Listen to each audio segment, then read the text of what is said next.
business, and I've got one too. You can't mind your business. What's the matter with you? Welcome to the latest episode of the Brand Shorthand Podcast. I'm your host, Mark Vandergrift, and today we share part 2 of 3 of Lorraine's and my interview with our special guest, Roy Williams, the Wizard of Ads. If you didn't hear the first part of the interview published on October 16th, we encourage you to listen to that episode first as we pick up in the middle of the conversation discussing human nature and what makes us buy the things we buy. Reductionism. A reductionist believes that a human being is just a product of their glands and their hormones and brain patches and brain lobes and chemicals. And there is definitely some truth in that. There is definitely truth that chemicals control our feelings. Chemicals control our mood. And when you alter the chemicals, you alter the mood. Otherwise, we would not have hallucinogenic and addictive drugs. And it's the chasing the mood, chasing the chemical feeling that can be delivered. But I've often said that if we look at the human brain and we compare it, this is before DVDs were even created.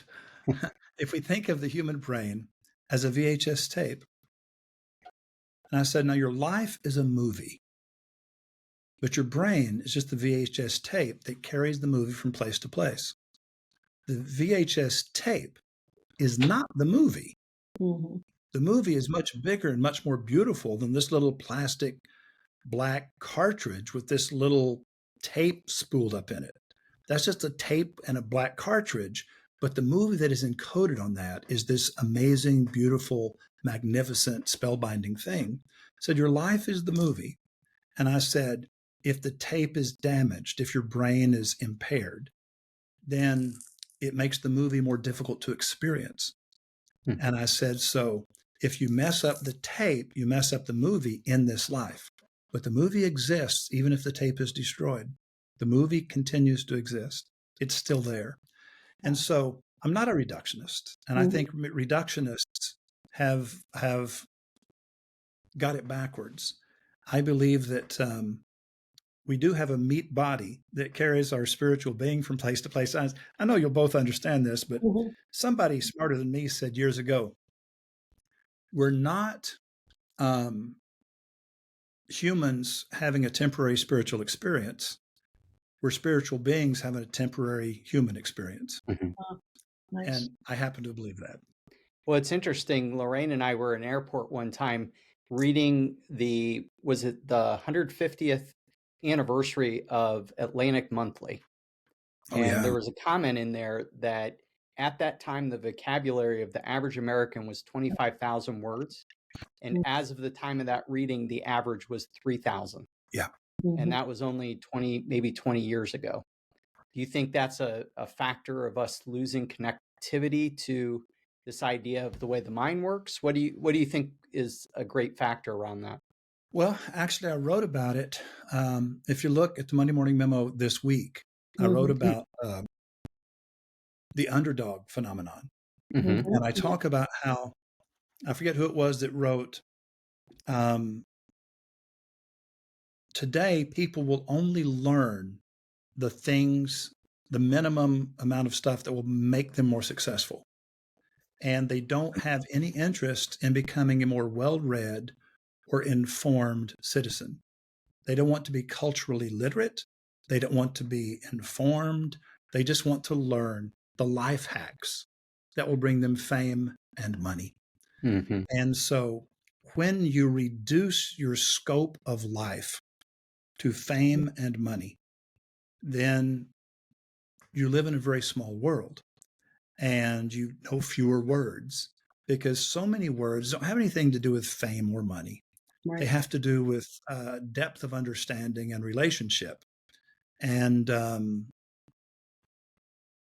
interaction with the world around you and just general awareness. And, Ralph Waldo Emerson was one of the founders of the Atlantic Monthly. I don't know if you knew that. Yeah. And recently I wrote about him as the great patriarch of all the motivational speakers that followed, all of them. And I show the how who followed who followed who followed who. There's no one There's never been what people sometimes call a thought leader who was a success-oriented person, a motivational speaker. All of them go back to Ralph Waldo Emerson. He was the first. Matter of fact, this is a shocker. This is documented, and I even have bought the history of it, actual indicata, heritage things. Whenever Abraham Lincoln was in the presidency, he invited Ralph Waldo Emerson to the White House for dinner to tell him, I was a young lawyer in Springfield, Illinois, when I heard you speak. And Ralph Waldo Emerson was wildly his entire life against slavery. Mm-hmm. And he's so moved, this young attorney, Abraham Lincoln, that Abraham Lincoln told him to his face, and this is all documented, you can Google it, that he said, you changed my life. And Abraham Lincoln credited Ralph Waldo Emerson with inspiring him to free the slaves. And so he became president, and it was because of the impact Ralph Waldo Emerson had on him that day when he was just speaking to a group of people in Springfield, Illinois, that the man who would later become president, Abraham Lincoln, said, you're the one who convinced me this needed attention. And so whenever you look at the life of Ralph Waldo Emerson, I say he's one of the founders of the Atlantic Monthly. And so he is, in a lot of ways, the prototypical American, if you think of America as the way we like to believe America is. So I'm sorry again for taking off on that tangent, but your comment about the Atlantic is what put me off on that. Well, this is fantastic. So, Roy, obviously you have an insatiable curiosity about all things, the human mind and how it works. So I'm going to go off the question for a minute to just ask, tell me a little bit about your education when you were younger, and what inspired this hunger for this thirst for connecting past knowledge with current living. I wish I knew. Mm-hmm. Whenever I was in high school, I was extremely desperately poor, raised by a single mom, and did incredibly well on the standardized tests.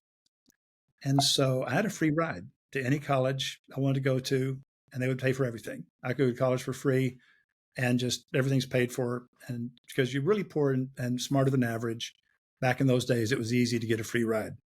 I went a day and a half. I said, yeah, I was promised that you got the really good teachers when you finally got to college. And these are the same knuckleheads I've been trying to get away from for 12 years. And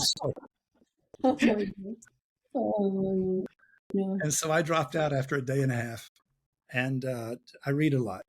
Mm-hmm. And so my education is I just read a lot, and I listen to people, and I think about what I read and think about what I hear, and then I make up stuff. And if the stuff makes sense to me, it'll likely make sense to other people too. And then when you can support that with some actual study, in the 21st century, even in the 20th century, second half of the 20th century, you didn't have to go to college to learn things. Mm-hmm. Just go to the library, And then once we had the internet, go online. You can find out anything you want to know. It's just not that hard. And so, I'm woefully uneducated, embarrassingly so. And happily so, I would say. So you reminded me of a book by Tom Holland called Dominion, when you talked about the underdog.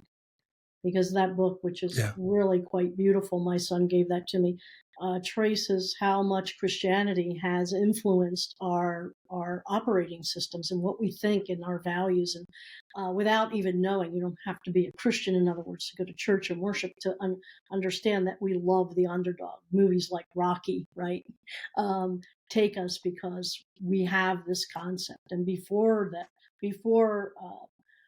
the event of Jesus Christ, the underdog was never celebrated. So it's just a really interesting book, and I'm sure you read it, but it put me in mind of it. So I want to jump to, you do use some provocative words, and maybe it's because I hear them this way, but in one of your books, you talk about dead cows everywhere. So that creates quite an image, right? It's not apocalyptic necessarily, but you relate that to the 3 reasons why ads don't work as well as they should. And you blame this on these three, I guess, sacred cows, right? Demographic targeting, gross rating points, and media mix. But you're going to have every media person from here to whatever upended. But I think these three concepts merit some conversation. So if you could elaborate on how these revered and relied upon concepts, more so probably today than ever before, are really could be the root cause of advertising not working as well as it should. The great myth is the secret is to reach the right people. Mm-hmm. It's crap. It's just not true. The secret is to say the right thing. Targeting is done with copy. Targeting is done with words. Words are a filter. You can attract the right people and repel the wrong ones by your choice of words. And so I believe in targeting, but I believe in targeting through the message, not through the media. And so this idea of demographic targeting, this illusion that baby boomers believe this, and Gen X believes this, and Gen Z believes this. It's crap. It's always been crap. It's idiotic to assume that your worldview when you were a teenager puts you in a locked position from which you can never escape is insane. As a matter of fact, during the baby boom, what we think of as the baby boom era, which was basically started in about 1963, what we think of as baby boomer values, okay, were just off the hook 63 to about 68. That was the heart of the 60s. That's when the baby boom belief system was its most vital and vivid. And then it began to fade until it got to the 1983. And all of this beautiful belief in individuality and self-expression and march to the beat of a different drummer and let's all be unique. It became hollow, phony posing. And dentists with a do-rag are riding Harleys trying to pretend they're bad guys. You know what I mean? It's like, and it was, Kiss, and it was Michael Jackson swept the Grammys, 9 Grammys that year for his Thriller LP. That was, that would have been 83. Yeah. 1983. And Ronald Reagan said, Mr. Gorbachev, bring down this wall. Yeah. And, it's all superhero crap. Well, what's interesting is it wasn't just people born during it wasn't birth cohorts. It wasn't just people born between this year and this year. By 1969, everybody had that belief system. No matter what age you were, grandma and grandpa, everybody believed, they're dressing that way, they're listening to that music. Everybody has adopted this belief system and this way of looking at the world.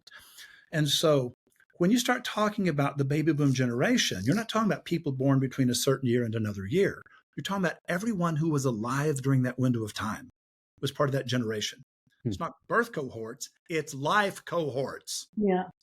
And so I look at it today and I'm going, there's no baby boomers left. There's nobody that believes the way they believed back in the 60s and 70s. There's nobody does that anymore unless you're one of those brain dead leftover hippies still running around in a tie-dyed t-shirt saying stop the war. And they're talking We're at the universities. Yeah.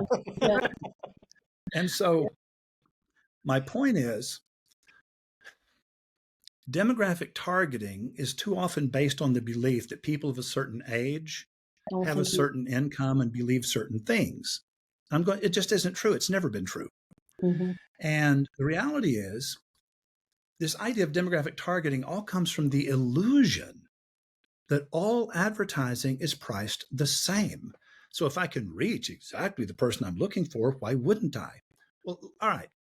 So think of a category with which you're pretty familiar, okay? And give me a pretty good, attractive cost per click, because you're going to target the right people with the right keywords and you have a bid strategy. And boy, howdy, you're just going to reach out to exactly the right people at the right zero moment of truth. So give me a good cost per click. $4 to $5. Oh, $4. Great. Well, here's the deal. So for $4, somebody clicks this and they give me, I don't know, however much time I can win from them based on whatever page I had them land on, right?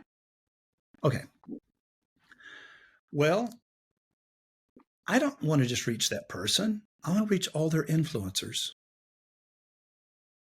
Did you know if you're the average normal American, just a normal average person, on the day you get married, there's about 250 people that would come to your wedding if invited and if they could work it into their schedule.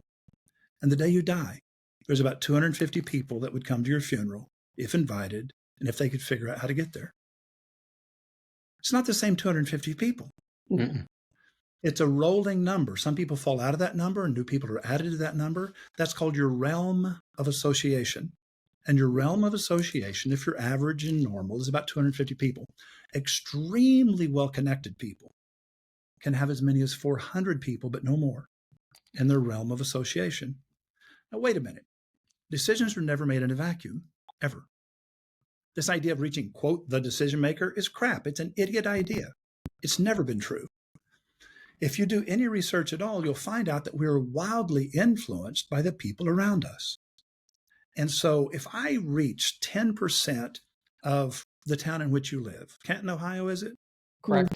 Okay, if I reach 10% of Canton, but I didn't reach either of you, I've still reached 25 of your best friends. And so if I own those 25 of your best friends, if I own 10% of Canton through highly compelling messaging and relentless repetition, relentless. Yeah, I don't need to reach you. You can run, but you can't hide. I reached 25 of the people in your world, and they believe in me, and they believe in my client, and they are going to wildly, enthusiastically endorse us. Oh, wait a minute. What if I could reach 20% of Canton? Now I'm reaching 50 of your best friends. I didn't reach either of you. Yeah. But trust me, my message reached you. I'm a household word. So stay with me. In most cities, I need to reach the identical person an average of 3 times within 7 nights' sleep, 52 weeks in a row, to become a household word. Involuntary automatic recall. Involuntary automatic recall. When you need what I sell, you instantly think of me. Involuntary automatic. It's called procedural memory. If you want to study the work of Dr. Alan Baddeley, Baddeley. Anyway, and he revolutionized cognitive neuroscience in 1986 when he wrote a book called Working Memory. Anyway, bottom line is, I can accomplish that in most towns. I can reach specifically you, Mark, and specifically you, Lorraine, 3 times a week, 52 weeks in a row. I can reach you 156 times with a 60-second radio ad. You're actually listening when I reach you. You actually hear it 156 times in a year for about 30 cents a year.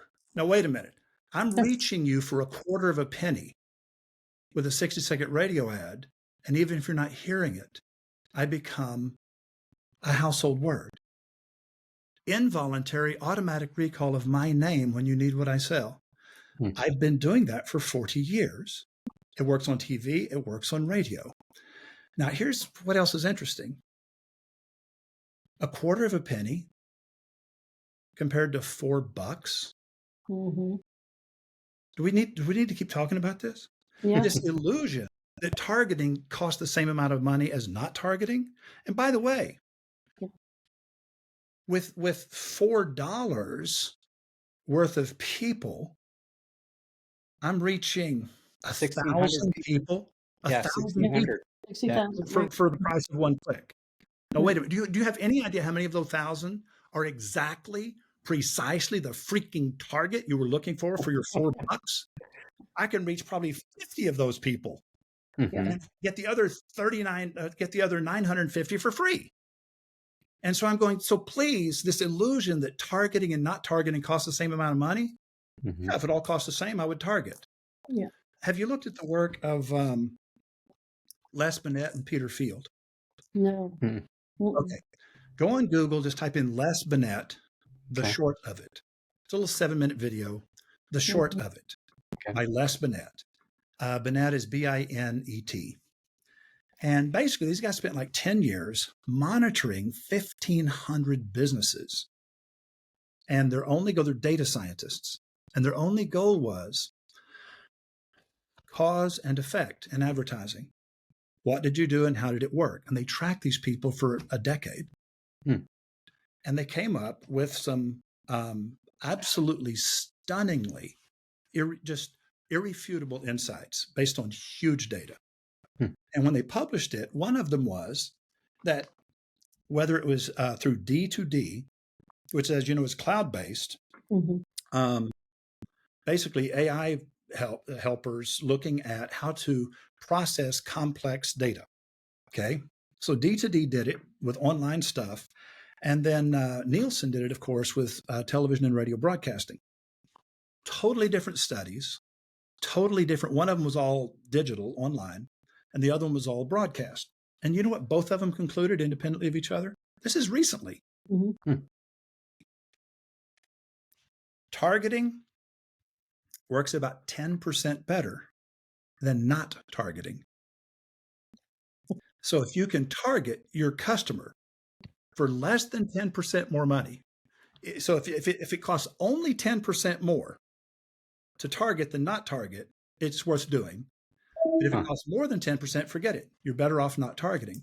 Procter & Gamble proved this. Mark Pritchard spent $11 billion one year online. And then his speech is recorded. This is 5-6 years ago. And his speech is recorded, and you can listen to it, where he's telling all the digital marketers, he goes, look, guys, you keep telling us, oh, it can't be measured in the traditional way. It can't be measured. Ooh, you just need to trust us. And he said, well, let me tell you what we've learned. And he gave the actual example. He said, we kept doing what you told us. We kept believing what you said, and it kept not working. Now, I've spoken many times at the world headquarters in Cincinnati at Procter & Gamble. Okay. They have a fantastic auditorium in Cincinnati, and I've been invited to speak there a number of times to speak to all the brand managers of 72 different nations come together, and we'll spend a day together. And I've talked to their media buyers. And we've had this conversation, and the unofficial slogan at P&G, in God we trust, all others bring data. I've heard that. Yeah. In God we trust, all of it. So they keep data like you can't imagine. And he said, Febreze. We were targeting for Febreze large households and households with pets. It's about odors and smells, right? Yeah. Large households plus households with pets, odors and smells. Yeah, really disappointed. So they said, screw it. Let's spend the same money, but quit targeting. Let's just reach whosoever will. Sales went way up. Why? Because targeting costs money. The more layers that you target, the more the cost goes up. And if you just say, I'll just take whoever, I no longer care, results go up. And so this illusion of targeting is crap piled on, with more crap piled on top of it. And all the data has proven it's a bad mistake. And so then he said the only time that we actually saw targeting work was for Pampers. And if you target disposable diapers to pregnant women, right, it works. Because and so we saw a meaningful difference. Right? Yeah, I mean. Yes, exactly. And so we did see with Pampers, it's worth targeting, but none of our other products. And so when you spend $11 billion in 1 year, and it's the largest ad budget on the face of the earth, it's bigger than number 2 and 3 put together. And I'm sitting back going, yeah, I've known that for a long time. So this illusion, people target. And I'm going, have you looked at the cost of, if you look at what you're paying to target and what you could be doing with that same money if you didn't target, have you done the math? And so that's my rant against demographic targeting. Well, I wish you were in some of the media meetings, because I didn't have the data that you have and the eloquence to, but I just know in my bones that demographic targeting is just a mindless game that doesn't help. And would you agree or not agree? One of the things I've kind of advocated to client service and to our media department is that psychology comes first, which to me is, that's where the message aims. So what is it that people want? They want to feel happy. They want to feel rich or successful. They want other people to emulate them, or they want to be emulated, and so on and so forth. And so those motives and that psychology, and then, hey, then see who bubbles up, okay, that's second. Lorraine, I agree with that. I agree with that unconditionally. I agree with that emphatically. And so most purchases, I won't say most, I'll say more than half of all the things we buy are just an expression of identity reinforcement. Mm-hmm. We want people to, what we wear, what we eat, what we drink, what we drive, where we live, all these things are just identity reinforcement. How do we want to be perceived? And when marketers understand that, that people are just trying to announce to the world who they are. And that's what most marketing is really about. And when you understand that, it becomes really easy to decide who you're going to talk to and how you're going to talk to them and what you're going to say to get their attention. So it's a filter, and it attracts your targeted customer powerfully through your message, not your media. And it repels the wrong customer just as powerfully. Right. And that's through great. Your message. That's great. Yeah. That's why positioning to me is so exciting, because it not only helps me make a choice based on what emotionally I need to self-identify or be satisfied, but it also removes the person who I don't want to respond, who is zero value for my company or brand. I've said for 25 years, I said there's only 3 books in advertising anybody needs to read. And my books are not among them. Okay. The only 3 books anybody ever really needs to read is 1987, Positioning: The Battle for Your Mind by Al Ries and Jack Trout. Right. And then the 22 Immutable Laws of Marketing that followed it just a couple of years later. Right. And then the third one is Ogilvy on Advertising. I think Ogilvy on Advertising said some really brilliant things. And I think both of the recent Trout books did. And there's a lot of stuff in the original positioning book, The Battle for Your Mind, that when I tell people what was in that book, they don't believe me. And I'm going, buy a copy. Find a copy of the 1987 book, and you'll find it in there. It's like, this was really gigantic, groundbreaking stuff. So I'm a huge fan of positioning. I've practiced it and believed in it all the world. And I recognize you guys as the #1 branding agency in the world. That's why I agreed to do the podcast. Yeah, and I have every edition of that book, every iteration, because you just, and what we have to instruct people, Mark knows this, that sometimes the examples are old, but we're like, don't follow the example, follow the principle. Here's the principle. Yes. How does the principle apply? That completes part 2 of our 3-part interview with the Wizard of Ads. We hope you'll join us again next week when we publish the last part of this amazing interview. Please like, share, comment, and subscribe. Go tell your best friend. Until then, in the words of our special guest, the Wizard of Ads, go tell the story that is uniquely and wonderfully your own. Nobody's business but my own.